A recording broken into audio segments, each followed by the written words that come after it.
ಗಳಲ್ಲಿ ಪ್ರತಿಯೊಬ್ಬ ಭಾರತೀಯ ಖಂಡನೆ ಮಾಡಬೇಕು. ತೀವ್ರವಾದಂಥ ಖಂಡನೆ ನಾನು ಮಾಡ್ತೇನೆ.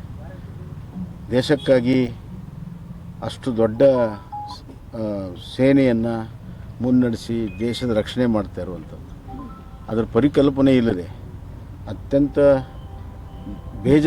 ಬೇಜವಾಬ್ದಾರಿಯಿಂದ ಈ ಕಾರ್ಯ ಏನು ಮಾಡಿದ್ದಾರೆ. ಇವ್ರ ಮೇಲೆ ಕಾನೂನಾತ್ಮಕವಾದ ಕ್ರಮವನ್ನು ತೆಗೆದುಕೊಳ್ಳಿ ಅಂತ ಹೇಳಿ ಪೊಲೀಸ್ ಮುಖ್ಯಸ್ಥರಿಗೆ ನಾನು ಸೂಚನೆಯನ್ನು ಕೊಟ್ಟಿದ್ದೇನೆ. ಬೇರೆ ಬೇರೆ ರಾಜ್ಯಗಳಲ್ಲಿ ಈ ಕ್ರಮ ನಡೀತಾ ಇದೆ. ನಮ್ಮ ರಾಜ್ಯದಲ್ಲೂ ಕೂಡ ಕೂಡಲೇ ಎಲ್ಲೆಲ್ಲಿದೆ, ಯಾರ್ಯಾರು ಟ್ವೀಟ್ ಮಾಡಿದ್ದಾರೆ, ಯಾರ್ಯಾರು ಫೇಸ್ಬುಕ್ಕಲ್ಲಿ ಹಾಕಿದ್ದಾರೆ, ಅವರ ಅಡ್ರೆಸ್ಸನ್ನು ತಗೊಂಡು ಕೂಡಲೇ